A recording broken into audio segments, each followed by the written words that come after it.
Muchas gracias, Jorge, María Gabriela, por este espacio.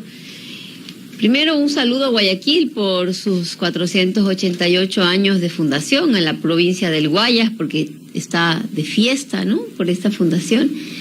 Pero también tremendamente consternada, muy golpeada como mujer, como madre, como ecuatoriana, al ver cómo han destrozado el país. Es tremendamente doloroso ver que se desangra la patria y que lo que siempre dijimos, ¿no?, el problema de la seguridad no pasa por la asamblea, no pasa por las leyes, pasa porque la delincuencia se tomó en las autoridades del gobierno, pasa porque hay una denuncia hecha desde la Embajada de Estados Unidos sobre narcos generales. Y lo he preguntado en otras entrevistas, señora fiscal Diana Salazar, usted que es tan rápida para atender los casos de persecución política a la Revolución Ciudadana, haga algo. Estamos en una situación en la que el país está tomado por las bandas delictivas, está controlado por las bandas delictivas, y hay una denuncia de narcos generales, es decir, la fuerza pública está controlada por el narcotráfico, la investigación está en la fiscalía, y la señora fiscal no hace absolutamente nada y no avanza ese proceso. Que salga a los medios y que le diga al país qué pasa con la denuncia de narcos generales, porque las instituciones del Estado están siendo controladas por el narcotráfico y por eso nos están matando día a día en las calles. Me decían ayer en una entrevista, los demás candidatos han suspendido sus actividades porque asesinaron a un alcalde. Alcalde de Manta. ¿Por qué usted está trabajando? ¿Por qué no guarda luto? Si los demás candidatos quieren ocultarse, si los demás candidatos quieren guardarse por la inseguridad, que lo hagan. Yo voy a seguir junto a la ciudadanía trabajando, porque la mejor forma de honrar la muerte de tantos ecuatorianos es trabajando por cambiar el país. El día de ayer me reuní con los embajadores de la Unión Europea pidiendo sí esa colaboración para combatir la delincuencia organizada, porque no solamente va a ser al nivel Ecuador. Hay el informe León de Troya, que fue escondido en la fiscalía, que fue escondido por el presidente de Guillermo Lasso, que conocía cómplicemente un ex asambleísta candidato a la presidencia de la República, que todos se callaron. Y ahí decía los vínculos del gobierno nacional con la mafia albanesa. Para eso se requiere actuar en conjunto con otros países y tomar medidas serias para combatir a la delincuencia organizada. ¿Qué pasa en esa denuncia? ¿Quiénes estaban vinculados? El señor Rubén Cherres. Fue asesinado. Nadie dijo nada. Principal testigo de los vínculos de la mafia albanesa con el círculo cercano del presidente de la República. Hoy día conocemos que el señor Anderson Boscán y su esposa dejan el país por amenazas. Un periodista que para nada es afín a mi partido político, de hecho me tiene bloqueada en las redes por las discusiones múltiples. Pero esto va más allá de afinidades o de banderas políticas, o si estás de acuerdo o no con una política de gobierno.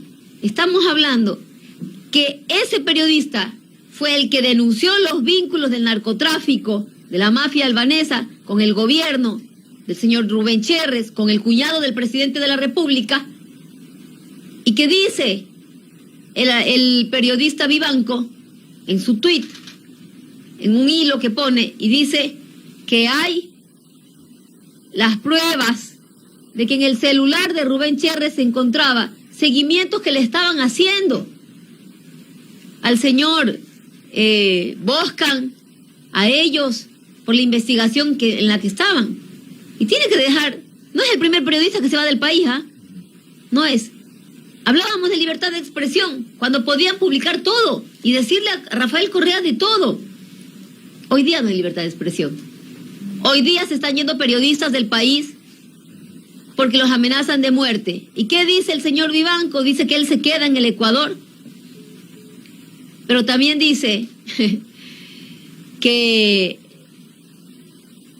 en esas mismas publicaciones habían seguimientos en complicidad con el gobierno nacional. Es decir, si le llega a pasar algo al señor Vivanco, uno de los responsables va a ser el gobierno nacional.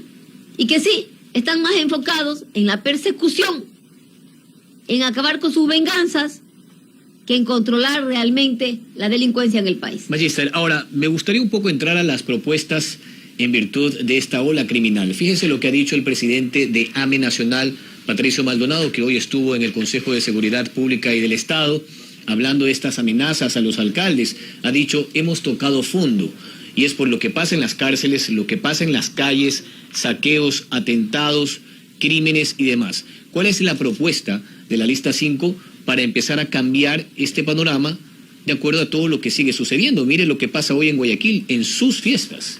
Mire, no solamente se trata de que nomás vamos a hacer la revolución ciudadana. Lo primero es cambiar de gobierno. Porque está claro que este gobierno tiene vínculos con el narcotráfico y con las bandas delictivas. Y no solo este gobierno. Todos los que callaron y fueron cómplices para llegar hasta el desastre en el que estamos. Segundo, uno se pregunta, ¿por qué no hay inversión en la Policía Nacional? ¿Por qué no invierten en fortalecer a la Policía Nacional? ¿Por qué el 50% de las cámaras del ECU 911 no funcionan? ¿Por qué si tienen ya contratadas esas cámaras con mantenimiento, no les dan el mantenimiento y están dañadas? ¿A quién le conviene que esas cámaras estén dañadas? Cuando el control del ECU 911 lo tiene el gobierno nacional. Están dañadas, contratadas ya con mantenimiento, es decir, no tienen que pagar adicional. Solo tienen que hacer el mantenimiento. Es decir, las bandas delictivas tienen tomado del gobierno. El año anterior se entregó para el presupuesto de inversión del sector de seguridad 200 millones de dólares. ¿Sabe cuánto gastaron de esos 200 millones de dólares? 31%. Gastaron 60 millones y devolvieron al Estado 140. Mientras a usted, a mí, a nuestras familias, a quien nos está escuchando, corremos peligro porque nos matan, nos roban en cualquier esquina. Y aquí no importa si eres pobre, si eres rico, si vives en Monte Sinaí, si vives en la isla Mocolí, aquí nadie está libre de que mañana te maten. Si eres autoridad electa, lo que tú seas, nos matan en cualquier sitio. Y no usan el presupuesto de inversión. Presupuesto que pudo haber sido para equipamiento, para los inhibidores de señal en la cárcel. Los policías tienen, los delincuentes tienen acceso a internet. ¿Dónde están los inhibidores de señal? Para equipar a la Policía Nacional, las armas, las municiones, los vehículos. No lo usaron en nada. ¿Por qué? Porque no les interesa fortalecer a la policía. ¿Por qué? Porque hay bandas delictivas que tienen tomado el gobierno. La Policía Nacional tenía 17 millones para usar. De los 17 millones, por más poco que sea, 17 millones, porque entonces no es tanto, a $44,000 un vehículo. Podías haber comprado nuevos vehículos, pagado la gasolina. No lo hicieron. 0%. Cero del presupuesto de inversión. Gastaron 0. Es decir, sí tenían el dinero y no les dio la gana de usarlo para proteger a los ciudadanos. Y perdón, pero es que esto realmente indigna. Porque si te dicen no hay el dinero, no hay el presupuesto, tú dices, bueno, no hay presupuesto, no hay plata, ¿qué hacemos? Primero tienen el dinero en las reservas internacionales. Y segundo, es que lo tenían y no lo usaron. Inútiles, indolentes. Eso es lo que nosotros sí vamos a cambiar. Ese presupuesto lo vamos a usar en fortalecer a la Policía Nacional, en comprar los vehículos que son necesarios, en hacer convenios con las gasolineras para que se les pueda poner un cupo de combustible a los patrulleros que puedan salir a patrullar, comprar la dotación para los policías. Envían 1.600 efectivos policiales a Guayas y le piden a la empresa privada, a las alcaldías y a las prefecturas, que por favor no sea malito, vea, de dándole de comer y de dándole un colchón para que duerma la policía. ¿Usted cree que el policía, que ni siquiera tiene para alimentarse en el día, ¿Está en condiciones de combatir a la delincuencia? Claro que no, pues. ¿Con qué fuerza, con qué ánimo va a salir para comenzar? Y segundo, ¿con qué dotación, pues? ¿Con qué armas? ¿Con qué municiones? Ese es el problema de por qué ha avanzado así la delincuencia. Tenemos a la policía inmovilizada. Luego el trabajo coordinado. Tienes que sentarte en la misma mesa. Policía Nacional, Ministerio del Interior, Ministerio de Defensa, las Fuerzas Armadas deben entrar en conjunto con la policía a combatir a la delincuencia. La SNAI, con el manejo de las cárceles, que ahora las cárceles las manejan, por favor. Las cárceles corresponden al gobierno, pero ¿quién las maneja? A vista y paciencia del gobierno, la maneja la delincuencia organizada, que antes era el Ministerio de Justicia. El ECU 911, que hay que dar mantenimiento a las cámaras y comprar las que estén dañadas. En conjunto, en la misma mesa, un gabinete sectorial de seguridad. Debe sentarse la función judicial. Ahí debe estar el Consejo de la Judicatura, Corte Nacional de Justicia y Fiscalía General del Estado. Y veamos también por qué la Fiscalía tiene en investigación previa por años los casos, en lugar de ya formular cargos. ¿Qué es lo que está pasando con la Fiscalía? Protección a los fiscales que están investigando delitos graves y de mafias organizadas. Y ver también dónde están los malos elementos, porque los hay también. Igualmente, en el tema judicial, con los jueces. ¿Qué jueces están actuando en derecho y qué no? ¿Por qué han dejado libres? ¿Dónde estuvo el problema? Porque hay muchos jueces que dicen, sí, pero ¿yo cómo lo puedo sentenciar si Fiscalía no formuló cargos? Y es verdad, si no formula cargos, ¿el juez cómo sentencia, pues? Bien, por eso debe haber una mesa sectorial de seguridad de trabajo. Función ejecutiva, función judicial y, si es necesario, la legislativa también. 7:09 p.m. Estamos dialogando con la candidata Luisa González por la Revolución Ciudadana. Ahora, Ecuador y Estados Unidos suscribieron hace pocos días un memorando de entendimiento para fortalecer las capacidades de las Fuerzas Armadas en nuestro país. Este instrumento de cooperación entre los dos países es para el intercambio de información, para combatir a los grupos armados, también el narcotráfico. Este proceso de cooperación se prevé con resultados a mediano y largo plazo. Estamos hablando de unos 7 años aproximadamente. De llegar a la presidencia, candidata González, ¿usted va a continuar con este plan? Bueno, hay que revisar cuáles son los términos de ese memorando de entendimiento.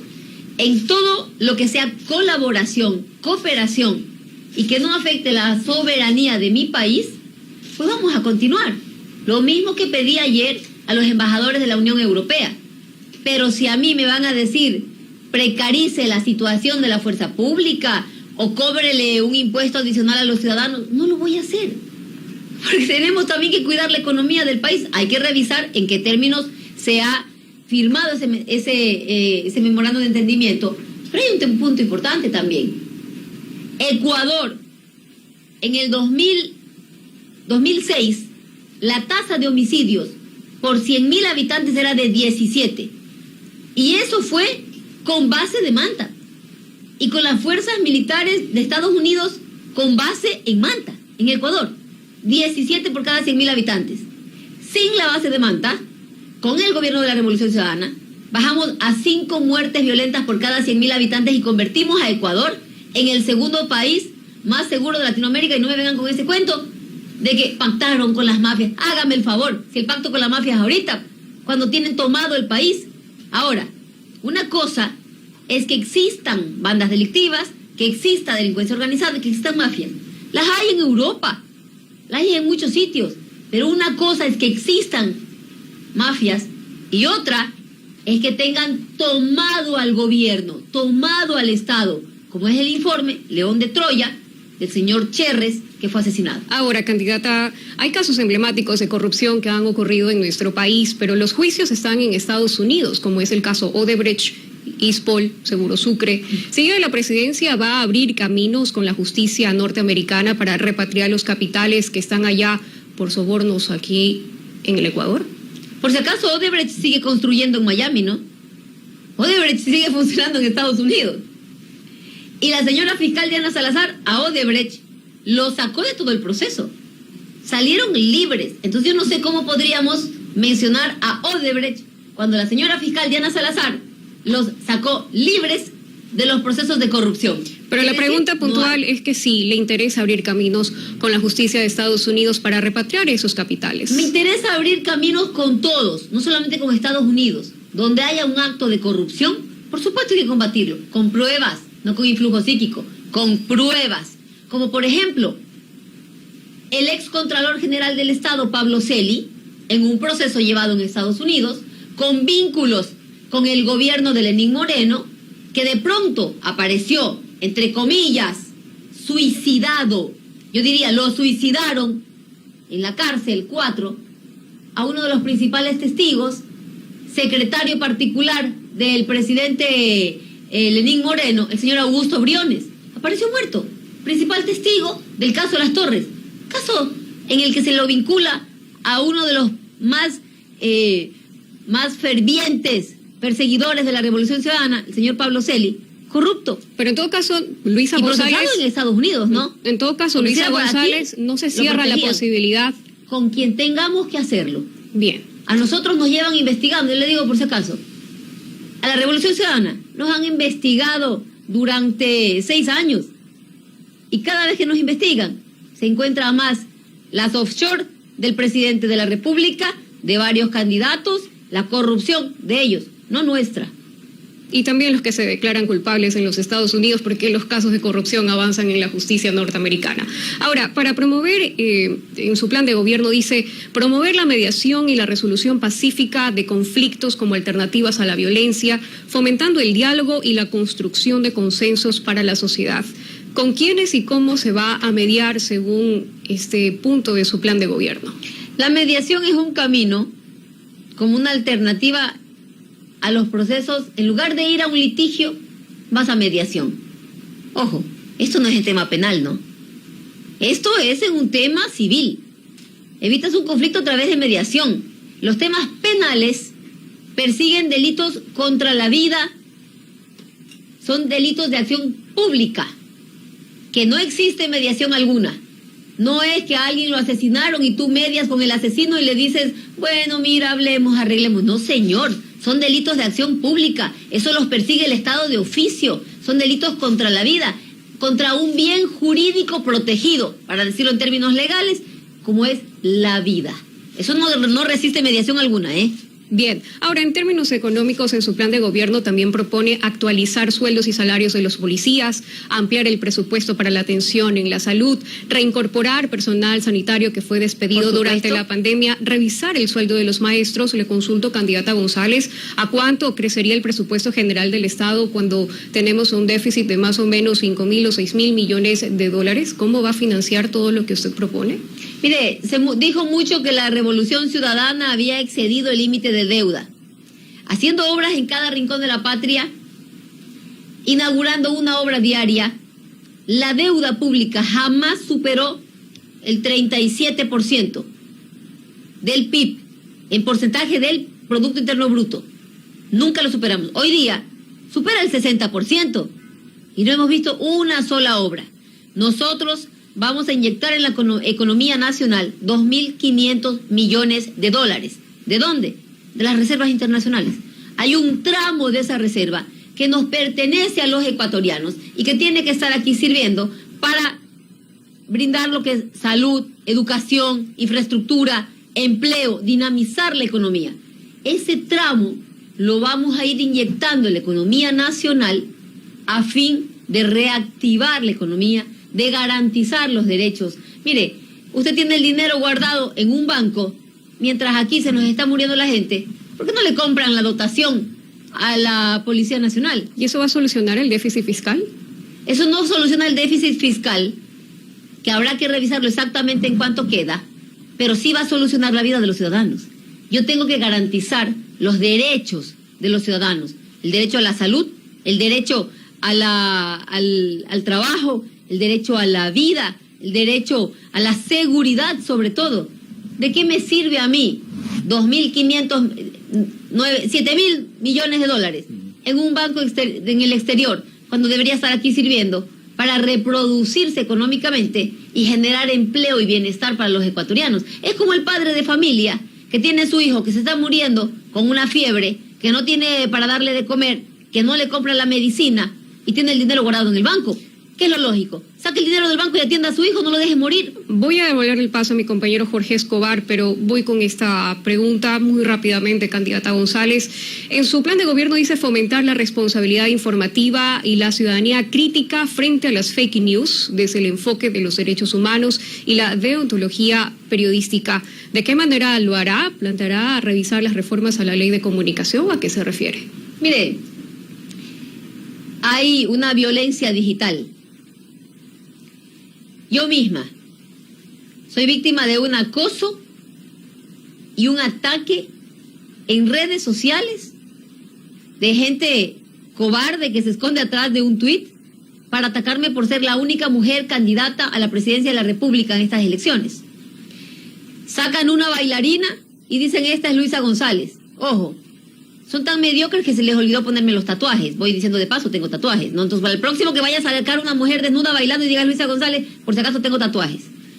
Lo siguiente, ¿eso acaso es correcto? ¿Acaso no hay que revisar las fake news? Declaraciones mías, las sacan de contexto y ponen palabras en mi boca que yo no he dicho. Entonces, ¿van a plantear una nueva ley? Hay que plantear una revisión del cumplimiento de los derechos. Y vamos a irnos al tema de la libertad de expresión. Hubo tanta libertad de expresión en el gobierno de la Revolución Ciudadana que podían decir que no había libertad de expresión. ¿Se va a revisar las reformas a la ley de comunicación? Y mire, un periodista, Andrés López, revise la cuenta del Twitter. Mire lo que pone con respecto a Luisa González por ser mujer, que no tengo la capacidad, que no tengo la formación. Señor, tengo un título de abogada, tengo 2 maestrías, una en una de las mejores universidades de Europa, como es la Complutense de Madrid. Tengo experiencia de 10 años en el gobierno de la Revolución Ciudadana, más 2 años como asambleísta. ¿Pero se van a revisar o no las reformas a la ley de comunicación? Que una persona, si va a insultar a un hombre, a una mujer, a quien sea, y se va a meter con la honra y la dignidad de una familia, se haga responsables y se puedan seguir también las acciones. Por supuesto que se tiene que revisar eso. ¿Las reformas a la ley de comunicación? Habrá que revisarlas. Bien. Habrá que revisarlas. ¿O le parece correcto que mañana, porque usted le cae mal a alguien, vayan y le digan que usted llegó a ese puesto por otras cualidades extra profesionales? Por supuesto que no le va a gustar, ¿verdad? ¿Sabe lo que logran cuando atacan a Luisa González? Atacan el sueño de millones de niñas que hoy día sueñan con mañana ser periodista, empresaria, de millones de jóvenes que se están preparando hoy duramente, estudiando por sacar las mejores notas, por ir a las mejores universidades, y mañana ser la CEO de una empresa, ser las grandes empresarias, líderes políticas, y van a dar un paso hacia atrás y van a decir mejor no, porque mañana van a decir que no llegué ahí por mis capacidades, sino porque soy amiguita, entre comillas, del dueño, del gerente. Hacia eso es hacia lo que debemos ir, hacia garantizar nuestros derechos, a que nadie nos corte los sueños. Y por eso yo sigo en mi lucha. Jorge. Gracias, Gabriela. Hablemos de generación de empleo, porque las cifras están allí. La población económicamente activa, conformada por un poco más de 8.500.000 trabajadores, pero más de 5,5 millones sin un empleo adecuado. Esto sin contar que la informalidad creció hasta en un 55%, que el subempleo bordea el 60%. ¿Cuál es el planteamiento de su campaña electoral en materia de generación de empleo? ¿Por qué? Porque la pandemia lo que hizo fue agudizar estas cifras y hoy las oportunidades laborales son cada vez más escasas. Por supuesto, vamos a empezar inyectando esos 2.500 millones de dólares en la economía. ¿A través de qué? Primero, la inversión pública. La inversión pública en arreglar las carreteras que están destrozadas, las carreteras en la Amazonía, en la costa, en la sierra, requieren de inversión. La construcción es lo que más encadenamientos productivos genera y que va a traer muchísimos puestos de trabajo. A través de la construcción, en las carreteras, en las UPCs, en las VCs, que hay que arreglarlas, en las unidades educativas del milenio, porque tengo que devolver a nuestros niños a las aulas de clases. Ahí empiezo a generar empleo. Pero ¿qué además? Esto es lo que va a hacer el sector público al inyectar recursos en la economía, cerca de 500 millones de dólares, para el tema vial, vamos a empujar a la empresa privada, que la empresa privada es la gran generadora de empleo. Pero además vamos a volver a crear la CFN para dar créditos productivos a baja tasa de interés. Créditos productivos para las pequeñas y medianas empresas, para las grandes también, para que empiecen a dinamizar también la economía, a invertir, a capitalizarse, a poder empezar a producir más, y van a requerir obviamente más personal. Empiezas a reactivar la economía. Por $1 que tú inyectas en la economía nacional, eso mínimo se va a triplicar y se va a convertir en $3, que luego se convierte en recaudación tributaria al mismo Estado, y empiezas a producir, empiezas a empujar el sector privado. Así empezamos a generar empleo. Cuando generas empleo, reduces delincuencia, reduces violencia también.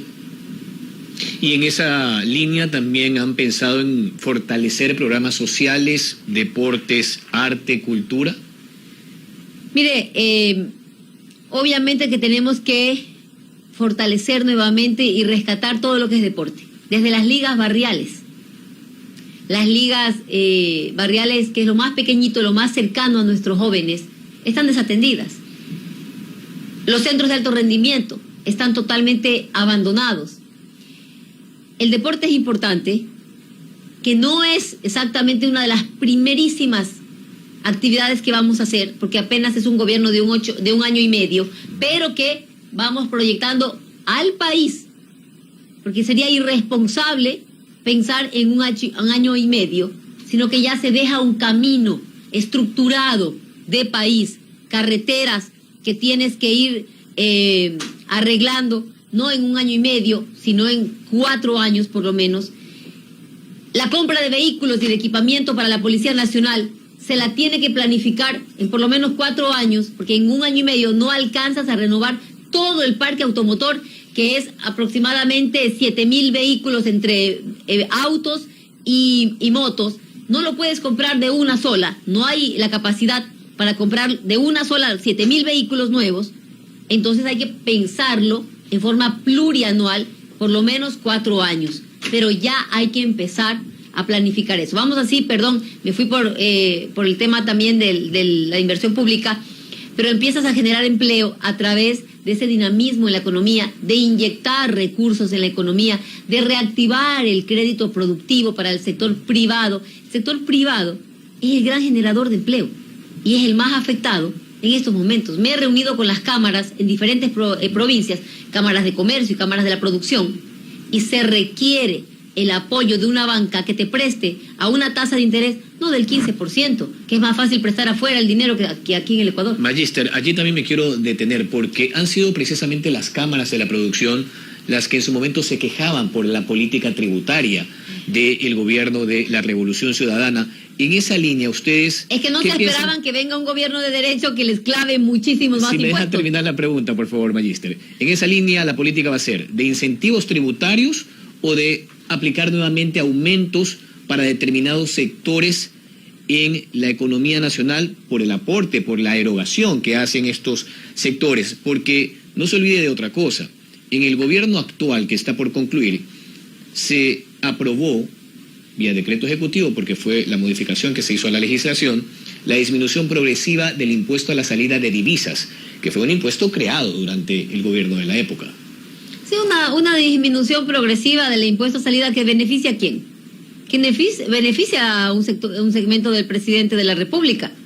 Pero a la mayor parte del sector productivo que usted menciona y que no fueron afines a mi gobierno, al de la Revolución Ciudadana, son los primeros que se han sentado en la mesa con nosotros a hablar sobre sus necesidades, porque tuvieron un gobierno que les prometió bajar los impuestos, reducir impuestos, porque era necesario fortalecerlos. Y lo primero que hizo es aumentarles los impuestos. Lo primero que hizo fue exactamente lo contrario de lo que dijo. Yo sí me he comprometido a revisar qué incentivos se requiere, qué aranceles hay que quitar para los bienes de capital, para que puedan producir, para fortalecer a la industria nacional. Por supuesto que vamos a revisar, no con tendencias al alza, con tendencias a disminuirlos, porque hay que fortalecer al sector productivo, Hay que fortalecer al sector privado. Son el motor de la economía. Si yo quiero generar empleo, yo tengo que apoyar a la empresa privada, pues.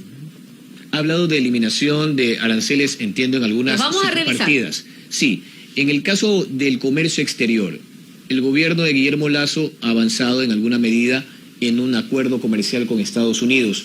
¿Tendrían el interés de continuar con eso?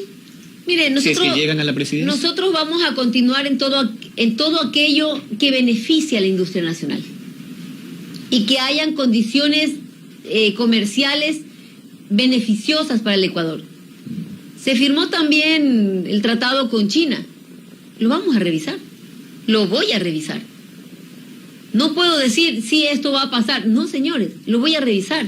Voy a ver con qué condiciones para la industria nacional, para la población, se firmó ese tratado. Hay que revisarlo. A pesar de que China fue el gran aliado estratégico durante los primeros 10 años de gobierno. Cualquier país puede ser aliado nuestro, siempre y cuando las condiciones comerciales sean beneficiosas para el Ecuador. Me preguntaban, ¿usted va a hacer créditos con el FMI? Yo no tengo ningún problema en hacer un crédito con el FMI, pero a mí no me van a decir dónde yo tengo que invertir y dónde no. Si yo estoy pidiendo un crédito para salud, es para salud. Y a mí no me pueden decir, precarice la condición de vida de sus ciudadanos. En esas condiciones, no. Pero si son créditos que respeten la soberanía del Estado ecuatoriano y que no me obliguen, no me quieran obligar a precarizar la condición de vida de los ecuatorianos, pues bien, sentémonos y dialoguemos. Gabriela. Bien, solamente con esta pregunta concluyo, candidata González, pero también los tiempos en el programa también se nos agotan. También se ha hablado de una comisión de la verdad, usted lo ha dicho en algunas ocasiones, también está en su plan de gobierno formar una comisión de la verdad con parámetros internacionales para evaluar y hacer justicia frente a la violación de la Constitución y los derechos humanos. ¿El Ejecutivo va a impulsar esta formación de la comisión de la verdad en caso de llegar a la presidencia y en qué casos habría que hacer justicia? Mire, el que se haga una comisión de la verdad, nosotros hemos dicho durante varios años, comisión de la verdad, y si quieren, con juristas de derecha, pero con juristas, para que revisen los casos, sí, en los que nos han calumniado y sentenciado al margen de la ley, a la Revolución Ciudadana. Por ejemplo, que hagan el caso Sobornos. Okay. Sentenciado por influjo psíquico el presidente y el vicepresidente de la República, Jorge Glass y Rafael Correa. ¿Pero solo los casos que conciernen a la Revolución Ciudadana? Si hay otro caso, háganmelo saber para también hacer una investigación. Pero yo le digo, esto es simple. Presidente 10 años y lo sentencian por influjo psíquico. Le han revisado a Rafael Correa absolutamente todo. Recién acaba de filtrarse una información que lo espiaba la CIA a Rafael Correa y a sus 2 niñas menores de edad. ¿Y qué encontraron? Influjo psíquico. Así de transparente ha sido el proceder del presidente Rafael Correa. Y por eso es que nosotros seguimos aquí. Y eso claro que cabe revisarlo. Mire lo que dice Bélgica, la Unión Europea. ¿Pero con qué parámetros? Le otorga el asilo a Rafael Correa por la persecución política y porque la sentencia del caso Sobornos fue hecha al margen de la ley. ¿Dónde estaría la academia? No lo sabemos. Los vicios de inconstitucionalidad, de ilegalidad y que la Interpol ha negado las alertas de difusión roja, porque en el Ecuador no existe independencia en la justicia y el juez Saquicela es parcializado. ¿Y con qué parámetros van a decir este caso sí y este caso no en la Comisión de la Verdad? Cortísimo, que ya se nos acaba el programa. Eso habrá que revisarlo si es que se llega a hacer esa comisión.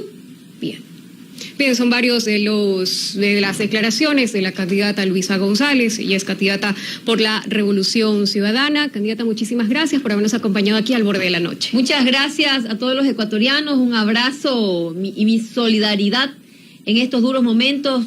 Guayas, Durán, El Oro, toda la costa, Esmeraldas, que está en una situación muy, muy crítica, Manabí, mi provincia, la familia del alcalde fue asesinada. El Ecuador vive unos momentos en los que no podemos improvisar.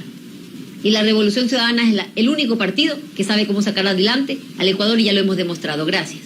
Jorge, así llegamos al final de Al Borde de la Noche. Así es. Hasta mañana. Muchas gracias.